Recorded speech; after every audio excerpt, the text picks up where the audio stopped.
Franklin. The address is 23rd Street. It's in Del Mar. Okay, what's the problem, sir? My wife's been attacked. She's lying in the garden. I think she's been killed. One more call, sir. Sorry? Could you repeat that, sir? I think my wife has been murdered. Okay, Mr. Franklin, give me your phone number.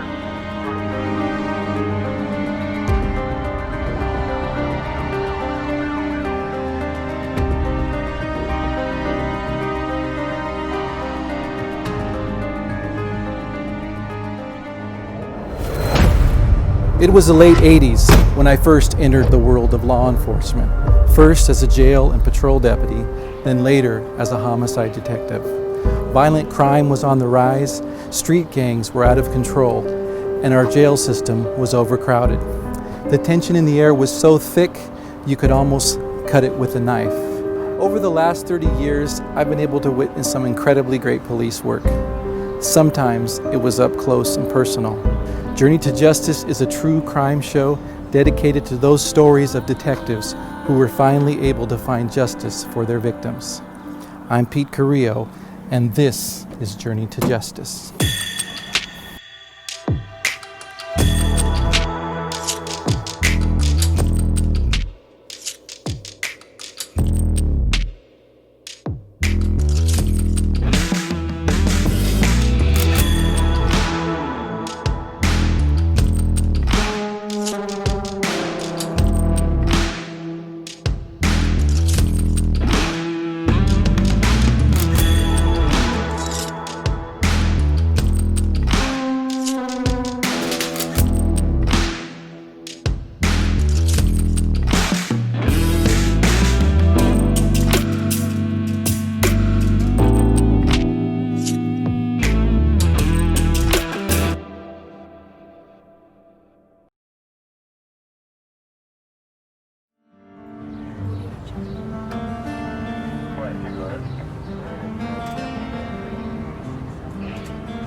My dates right. 1985 is when they responded. Apparently, the husband had left for work, and Helena was on her way to work. She'd made a phone call to work, and as apparently she was leaving her house, she was attacked out in the front patio of her house.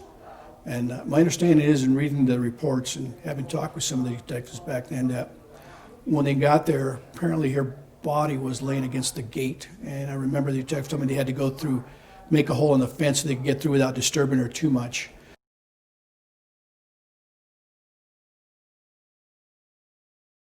On the day Helena died, she had been living in Del Mar with her husband, and they lived about a block and a half from the beach.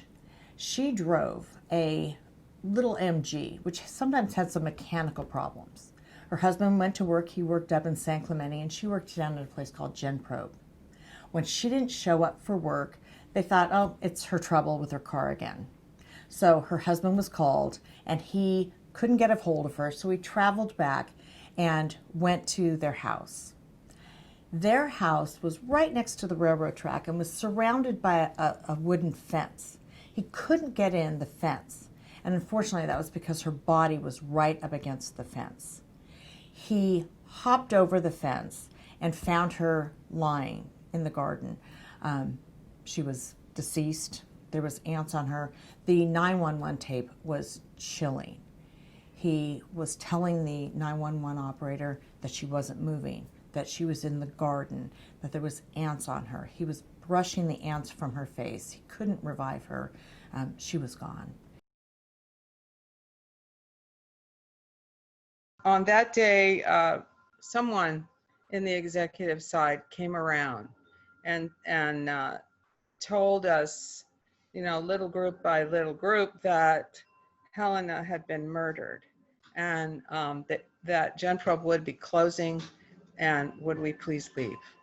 And there will be police arriving and that sort of thing, which scared the heck out of me, frankly. Like, where was she killed? What happened to her? I had no idea, and no one did. And so we were all just dumbfounded that such a tall, healthy, strong, smart woman was wiped out. Helena was someone that came to GenProbe when we were a very small company. And she was, at that time, I think, vice president of sales and marketing. We were a brand new biotech with brand new technology. At that time, we were doing research and development to come up with tests for hospital labs and doctors' labs for things like tuberculosis and Legionnaire's disease. She was extremely professional, very serious about her work. She was extremely focused, and we all admired her because of her far-reaching ideas for the future. Yes, she was way ahead of her time. All of us were wondering, why would anyone kill her? Right. We had no clue, absolutely none, and it was very shocking. She was there. Her body and the physical appearance of the area showed there had been a great struggle. Her knees were injured. Her nylons were ripped. Her shoes were askew. She had her purse and her little yogurt and her spoon were all around her. It was clear that there had been quite a struggle.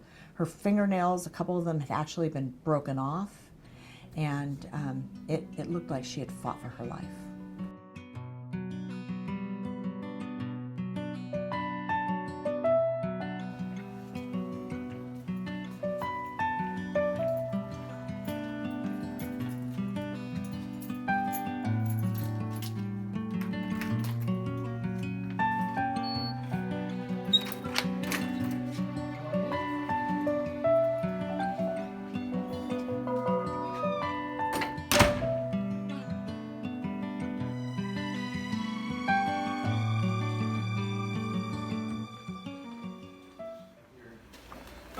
This is, I believe, the jacket that she had on.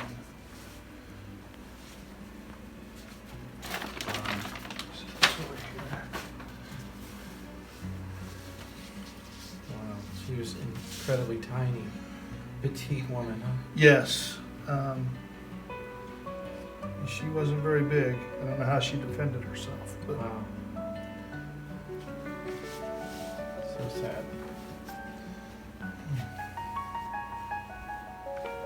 I mean, to see it actually here in person, you can get a sense of just how small she was and petite, very true. going up against a full-grown adult man, Absolutely. Incredible. Mm-hmm.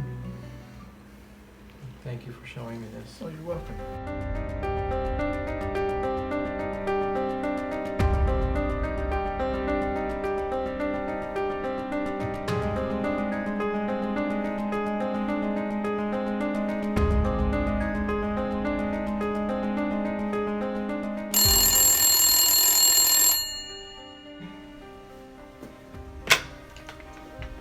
Hello, this is Helena Greenwood.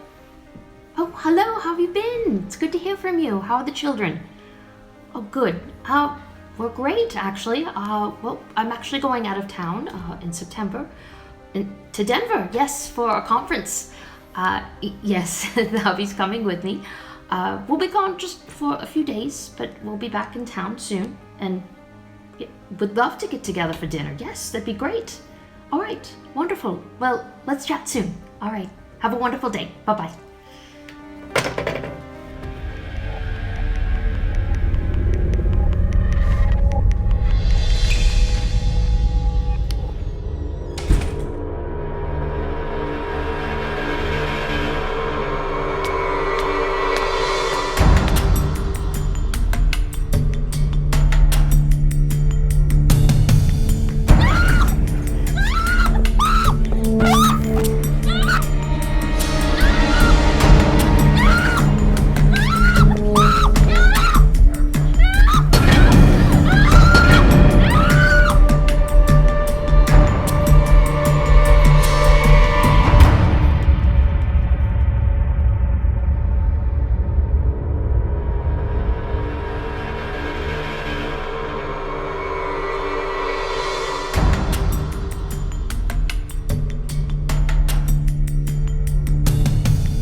when they went in, they obviously she had been strangled, and apparently her head had been smashed too, apparently. And as I recall, one of the things that struck me in looking at the photographs is that they were actually, her fingernails were laying on the floor, and that was part of the evidence they collected back then. So that was part of it. And then, of course, you know, obviously they had no idea who it was, but that's kind of how it started. And I think the most eerie thing about it, as I understand, was that it appeared that Helena was posed, you know, with her legs spread open, looking towards whoever might walk into the place, just to kind of, you know, dehumanize her even more than she was already. Just a fiendish kind of guy that would do something like that to this poor lady. It appeared to be manual strangulation. In other words, she was basically what people would say, you know, choked, which is not the proper word, but she was strangled manually. And the other issue too was the bleeding. It was later determined that appeared the suspect had repeatedly smashed her head against the gate latch that was on the inside, and they were able to determine that that injury was made from that latch on the inside gate. And that's ultimately caused her injuries, but ultimately the cause of death was manual strangulation. Not only is strangulation a very violent way to go, but it is very personal, and it shows a tremendous amount of effort and purpose on the part of the perpetrator, because you have to really exert an amount of pressure on a person's neck, and you see them struggle, and you know that they are struggling for their life, and you are imposing your will that their life ends at your hands. So this was definitely personal. Very personal. The crime scene was clear. Helena fought for her life. When she went to leave for work, clearly she saw the defendant, and although she didn't know him personally, she knew what he was there for.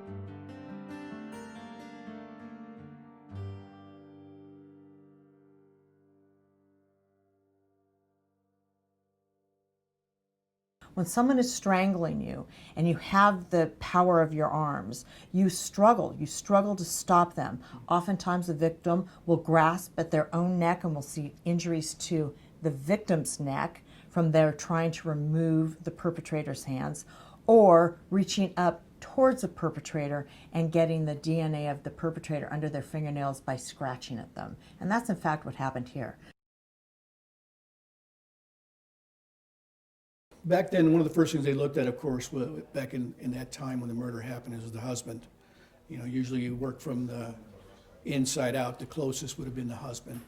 And they were able to quickly eliminate him through phone calls and people that vouched for him being at work. And there's no way he could have committed the murder. So he was cleared pretty quickly. I understand he was actually kind of distraught at the scene. Oh yeah, no, he was just destroyed. You know, obviously as you can understand. You know, they were very close, him and his wife.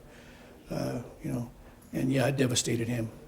I don't think he ever got over it. Okay, so Dave, what do we have here, Dave? This is a recording of the 911 phone call that was made. So this is the actual recording that the jury heard? Yes. Okay. Go ahead, if we can listen to it, please.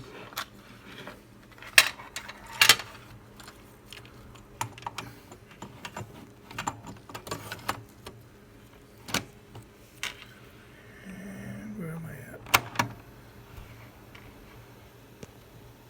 An emergency? Yes, this is an emergency, please. My name is Roger Franklin. Okay, what's the problem, Mr. Franklin? My wife has been attacked. I think she's even been killed. She's lying in the garden. Okay, let me get you with the paramedics so we can get them en route, all right? Thank you. Hang on.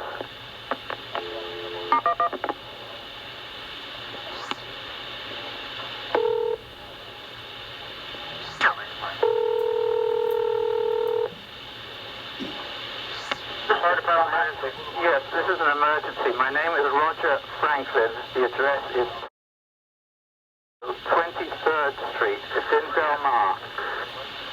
Okay, what's the problem, sir? My wife's been attacked. She's lying in the garden. I think she's been killed. One more call, sir. Sorry? Could you repeat that, sir? I think my wife has been murdered. Okay, Mr. Franklin, give me your phone number. My phone number is... Okay, now. 23rd Street. Yes, it's in Del Mar. Okay, Mr. Franklin will be right there with the sheriff. Thank you. Mr. Franklin? Yes. This sheriff's office. Did you see anybody? No, my wife's secretary just called me. I was at work and said that my wife hadn't shown up. Oh, okay. We'll have a sheriff right there also, sir. No, you know exactly where it is? 23rd. 23rd Street. Yes, it's the last house on the left-hand side as you get to the railway line. Okay, we'll get someone right there. Thank you.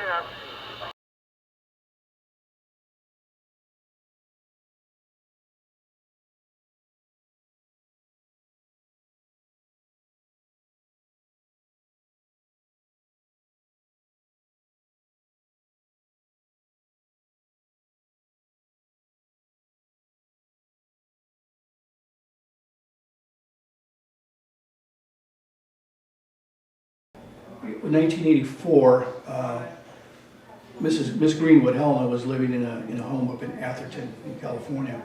What happened was that the police up in Atherton, where the initial sexual assault occurred, heard that she had been murdered down in Del Mar. And when they put two and two together, they realized that more than likely was their suspect in their sexual assault case, David Freddiani. And that's kind of how the sheriff's department got together with Atherton Ph.D., exchanged information. Pretty quickly, they zeroed in on him as a primary suspect. In April of '84, Helena's husband Roger was in Washington, D.C. on a business trip, and she was alone in their little house in Atherton, the very, very upscale community south of San Francisco. And in the middle of the night, she was awakened by someone looming over her in a gray hoodie. Yeah, back in 1984, Miss Greenwood, Helena, was living in a home up in Atherton, in California, her and her husband.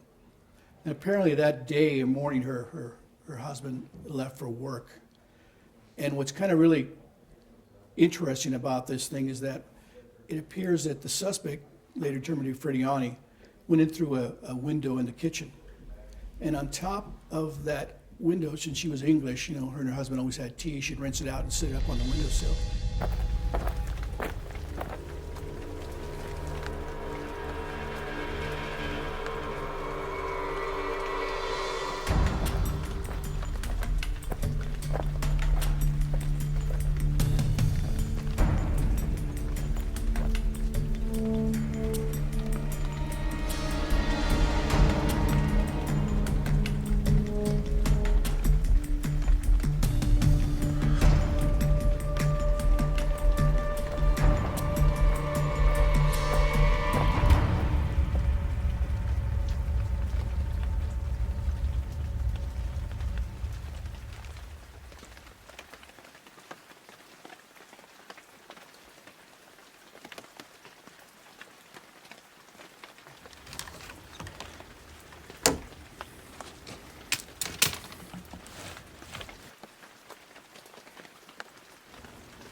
That appears to be his point of entry. So he removed that teapot, set it on the ground, went in, and I guess she was in bed, woke her up, and English, of course, he was partially covered his face, and he had a flashlight, and she believed he had a gun as well.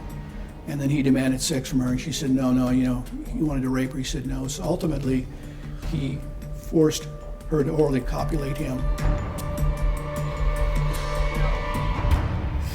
Just please don't hurt me. Please. I won't hurt you. You know what to do. Just please, sir, please don't hurt me.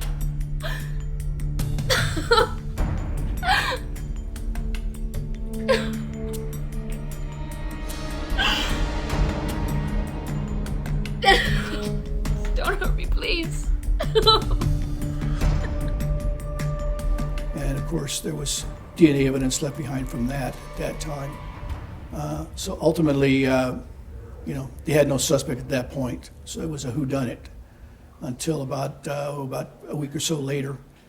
Freddiani was caught masturbating in front of a 13-year-old girl. And the two agencies got together and realized, this guy, same thing with his face partially covered, that it could have been Freddiani, the physical makeup, because Freddiani was a big guy. And they were able to put it together, and they realized, okay, this is probably our suspect. They were able to get fingerprints, and they did match him. And they also, at the time, they collected semen from the bed. At that time, we didn't have DNA, and the best they could do was blood typing. So based on blood typing and the fingerprints, he was ultimately arrested for the sexual assault of Helena Greenwood. Yeah, they found out, talking to other agencies, that he had been involved in several other, assaults, attempted assaults, and one specifically is where he actually was able to climb up to a second-story window in an apartment building, and he was able to get in there and, again, partially covered his face with a flashlight and demanded sex from these 4 young women. And ultimately, they said no, started screaming, and he ran. So nothing happened there. So he was pretty bold and brazen. Oh, yeah. He would, according to his girlfriends, he would ride, he decided to go for a bike ride in the middle of the night. And we suspect that obviously he was just, looking through windows doing his thing, But a week before the crime, he had gotten a bumper bender around Magic Mountain on the 5 north of LA, and he had a ticket. And of course, they soon found that. And he said that he told the police that he was headed for Reno, but decided to go to Southern California instead. I mean, tell me another one. The only thing they had was that about a week prior to the murder, he'd been involved in an auto accident, I think somewhere down by Magic Mountain. He told friends that he was going to go to Reno or something and change his mind. He was just driving around. It's just coincidentally, I'm sure that a week before that, fortunately, he gets involved in an accident. Never got as far as San Diego that they knew of at that point, but ultimately it was, it appeared that he was coming down probably to murder her at that point, and knew that he couldn't continue on and went back home with a damaged car. While that case was pending, while the sexual assault trial was pending, after the preliminary examination, the defendant was out on bail, so he was free in the community. Before the scheduled trial, the defendant had gotten into a car accident in Valencia, right near Magic Mountain. So we had proof that he had ventured away from Northern California down towards where Helena Greenwood and her husband had moved. They had moved from Northern California to Southern California. The defendant worked in an area where he would have access to public records, and she had bought and sold a house recently. They had moved from their home down to their house in Del Mar. So we were able to prove that he had ventured away, while on bail, towards San Diego.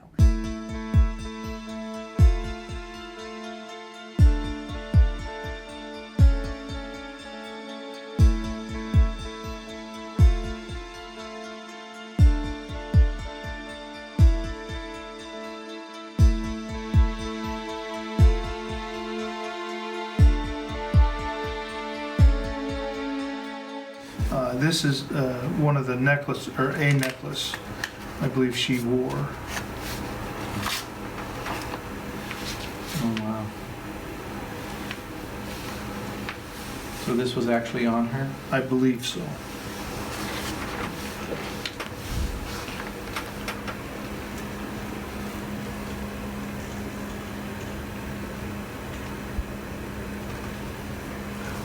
Thank you for showing me that.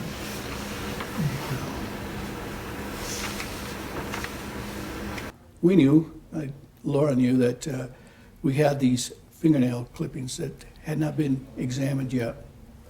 And fortuitously, they sat for so long that DNA had progressed to a higher level, where now they're able to take a small sample and multiply it. If that had been done even a year before it was submitted, that would have probably been destroyed. He would have walked. So it's kind of just one of those things, you know, where waiting worked. And we knew that his blood was in the system somewhere in prison, but it hadn't been entered into the database yet. So David, what is it we have here? These are some of the fingernails she had. Okay. They were covered. This is taped, closed. So I can-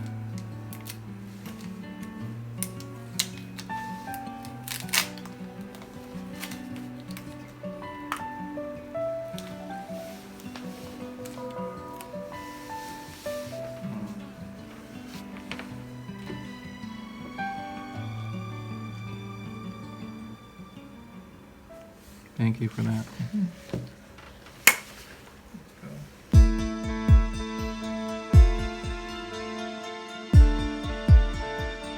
So Detective Heilig, of course, contacted, and there was some movement back and forth, and ultimately our lab was able to get some of a sample of his blood. And then ultimately our forensic people, Mayor Buglio, was able to determine that, yeah, there's a hit. It was David Paul Freddiani's DNA found under Helena's fingernails. So there was the mask that you had been waiting for all these years. Yes, absolutely.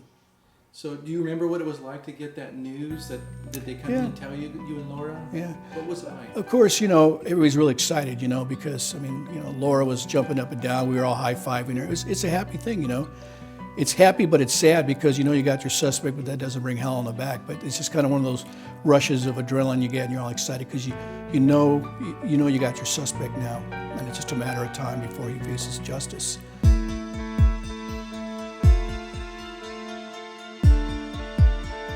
What we did is then, of course, got in contact with Atherton Ph.D. and the Burlingame Police Department, and we just kind of started discussing, where Paul Freddiani was at. I think he was working for Pacific Bell at the time in San Francisco. And then we chatted amongst each other, and Laura Heilig got a arrest warrant soon thereafter. And then in December of '99, we flew up there and met with the local police agencies. And it kind of was different because we know where he lived, and when we went by the house, we couldn't find his car. So we decided to leave that night, went to our hotel, and Burlingame Police said, well, we'll have a unit check through there periodically in the parking area. So ultimately, early in the morning, the following morning, they did see his car, so we were notified, and we all headed up there. And of course, Atherton Ph.D. was there, Chaput, and the Burlingame Ph.D. was there. And ultimately, he was coming out of his house, going to work, going to get in his Lexus. And he came on, of course, Laura Heilig, who was the primary on it, she put the cuffs on him and told him basically under arrest for the murder of Helena Greenwood. And I remember one of the weird things about it was that his skin went white, pale. It was so eerie because he knew it was over. I mean, boom, he knew it had happened. So it was very satisfying, like I said, in that regard, But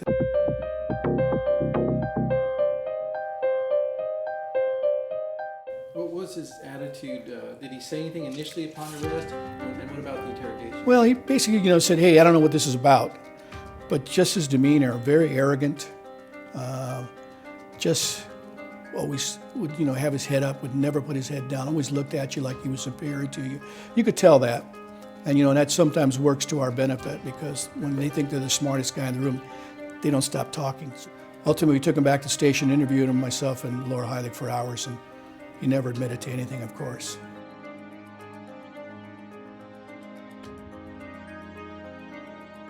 in December, we were going to Tahiti. And when we got down there, I checked the news, and an arrest had been made in Helena's murder. And it was, the man arrested was named David Paul Freddiani, who was 45, living in Belmont, just south of San Francisco, working for Pacific Telephone as an analyst.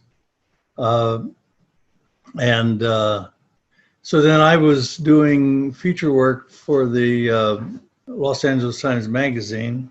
And so I did the research. I went to England, to Leamington, that's down on the south coast by Southampton, to talk to her father, who was, I think, 87 at the time, suffering from cancer, and had a very emotional interview with him. He didn't know anything except that an arrest had been made.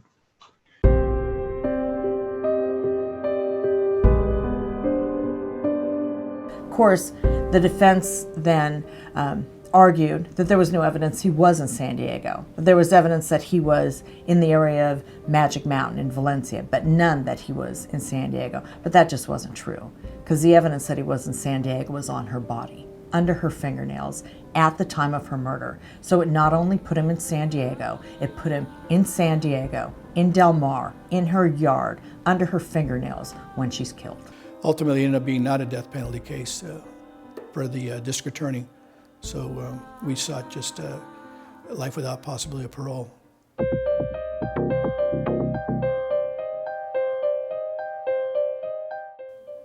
What do you think was the ultimate motive of Freddiani coming down from the Bay Area all the way to San Diego to do this? Well, shortly after the assault, when she was assaulted in Atherton, she'd already moved to Del Mar. She was working for GenProbe. GenProbe had hired her from the Bay Area.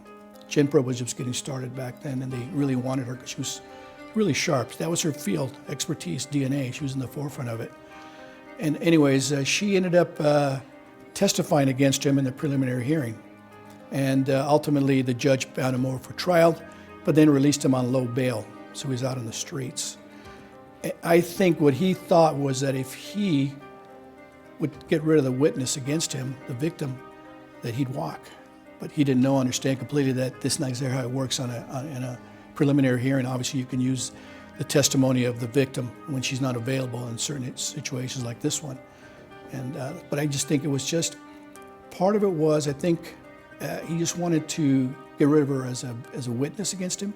And secondly, I think he just wanted to show her and everybody else that I'm in control here, not you cops. You've been chasing me around, but I'm the one that's in control. I decide this woman's going to die or not. I make these decisions over you guys. And so, but once again, thinking he's the smartest guy in the place, they're never going to catch me here. Which is kind of strange, because they made him on a fingerprint on the original, assault case, and you'd think he'd have figured that out. But we suspect he was probably wearing gloves at the time of the murder here in Del Mar. So yeah, he was just arrogant.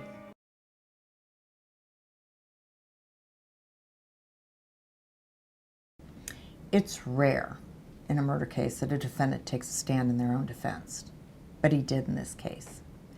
And we were limited in the amount of questions we were going to be able to ask about the earlier crime. Just enough to show the motive, but not to belabor that. So he testified on direct examination, and the court ruling was that I wasn't going to get to ask him much on that unless he opened the door. And the very last question that he answered from the defense attorney was whether or not he had killed Helena Greenwood. And then followed with, did you ever harm her? Something to that effect. And it was that critical last question that opened the door. Defense attorney asked him, did you kill her? He said no. That opened the door. So I got to ask him about it. So I asked him if on an earlier occasion he had sexually assaulted her, if he had forced her in a sexual assault. And since he had been convicted by jury and it was reversed, and he eventually pled to it, and he pled to it under a law of like a no contest plea. And so he answered it. He answered it in his smug, clever way and said, I admitted responsibility, or I pled no contest. But he didn't answer the question of whether or not he had sexually assaulted her. So I asked again, and the defense objected, and the court overruled the objection. And he again answered it in a non-direct way. And I got to ask him like 3 or 4 times. And I could see the frustration increasing in him because the court was going to allow me to get a direct answer to my direct question, the direct question of whether or not he had sexually assaulted her years before. And finally, he just, in the ultimate frustration, said, yes, I did. And I turned around and looked at Laura Heilig, and there was tears in her eyes. Do you believe that was an ultimate turning point, a key moment in the trial? It was certainly a dramatic moment, and it was a dramatic moment for all of us who had worked so hard on the case. But the scientific evidence really was irrefutable. So it added drama to the case, but the science is what really convicted him.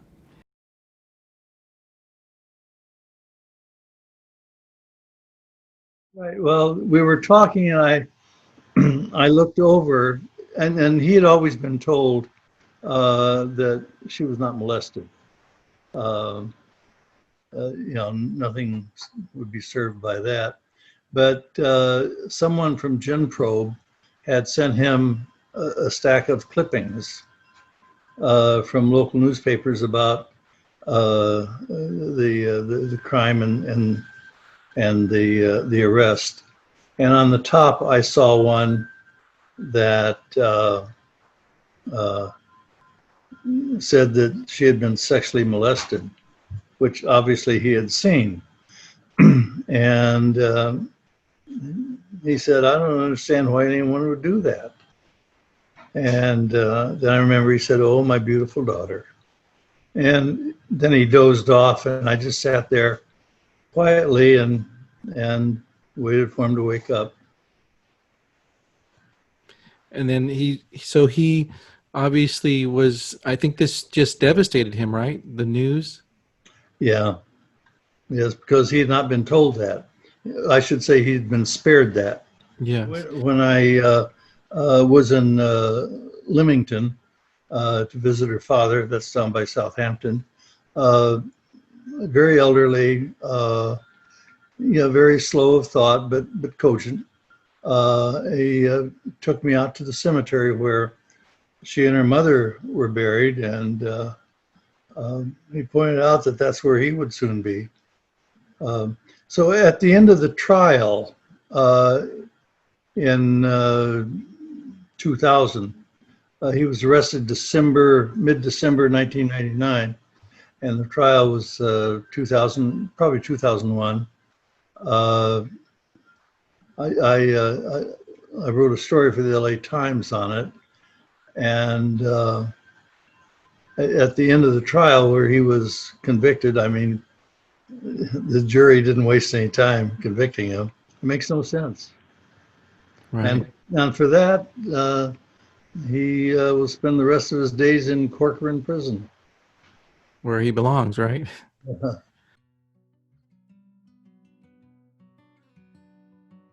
The science really was the star of the case. The science is what convicted him. It was irrefutable. DNA is a tremendous tool in prosecution. But what really sticks with me in this case is the human element of it. She was a wife. She was a hard worker. It was ironic that she worked in the area of DNA. And she had been a victim of sexual assault. And she was brave, and she testified in that case despite the fact she couldn't identify him, despite the fact she was afraid. And she had a loving father. And her father had wanted to come out for the trial because for so many years, when it went unsolved, he missed his little girl, and he wanted to know what had happened to her. And when all was said and done, because he had cancer and he couldn't come out, and we got the conviction.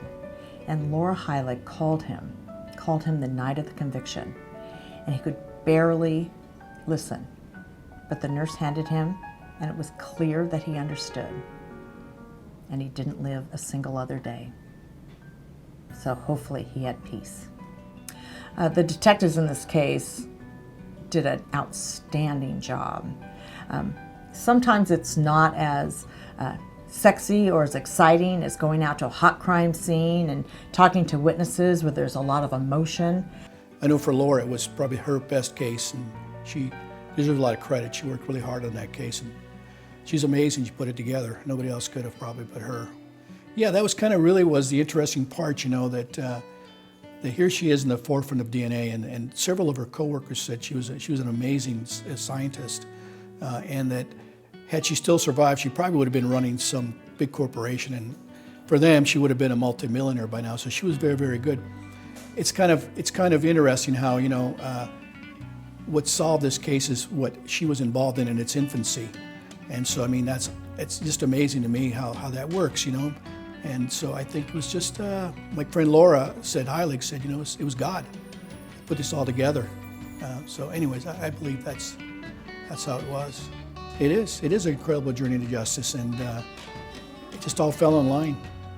So it's basically going back to the boxes of evidence and the old reports and painstakingly going through it, and then taking that old evidence and seeing how it fits with new techniques, new technology, and doing the hard homework to put a case together.